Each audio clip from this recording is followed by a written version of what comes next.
da davam edir.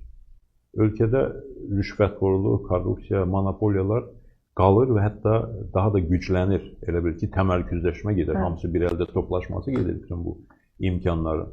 Ölkədə işsizlik, maaşların az olması, pensiyaların aşağı olması, müavinətlərin aşağı olması və kəsilməsi, digər məsələlər var ki, xalqın həyat səviyyəsini getişini daha da ağırlaşdırır. İndi mən başa düşürəm, hakimiyyət deyir ki, Qarabağda köklü yenidən qurma bir mərhələsi gedir. Bəli, gedir. Dağıdılıbdır ölkəmizin bir çox şəhərləri, kəndləri, onlar bərpa olunmalıdır, yollar çəkilməlidir, kommunikasiyalar, infrastruktur yenidən qurulmalıdır, orduya xərcləri və s. var. Amma axı bu daimi bir prosesdir. Yəni 44 günlük savaşa qədər deyirdilər ki, bizim Qarabağ dərdimiz var, ona görə də bu məsələlərdə, dolanış məsələlərində biraz diqqətli davranın, çox tələbkar davranmayın. İndi də deyirlər ki, bu xərclər var, ona görə də bu dövlətin, hakimiyyətin vəziyyətini başa düşməlidir. Xalq bunu başa düşür. Xalq 44 günlük savaşda da hər cür fədakarlıq göstərdi, qəhrəmanlıq göstərdi, heç bir şey tələb etmədən. Əsasən də indi mən bu mövzuda danışmağı xoşlamam, ancaq təəssüf ki, bu gerçəklik ki, əsasən vuruşanlar, döyüşənlər xalqın kasıb təbəqəsinin, imkansız təbəqəsinin övladları idilər.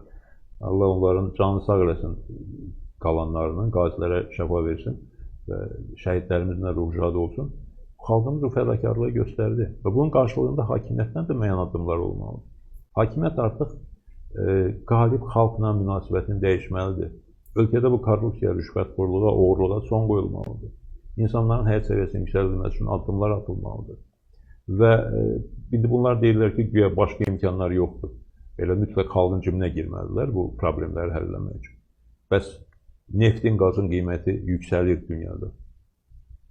Neftin, qazın qiyməti aşağı düşəndə də hakimiyyət Azərbaycanda işığın, enerjinin qiymətlərini artırırdı. Neftin, qazın qiyməti yüksələndə də yenə də eyni addımları atırlar. Bəs bu neftdən gələn, qazdan gələn gəlirlərin artması niyə nəzərə alınmır?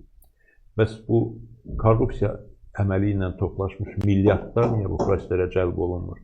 Heç olmasa iş yerləri açsınlar, insanların işləməsinə, babat maaş almasına imkan yaratsınlar.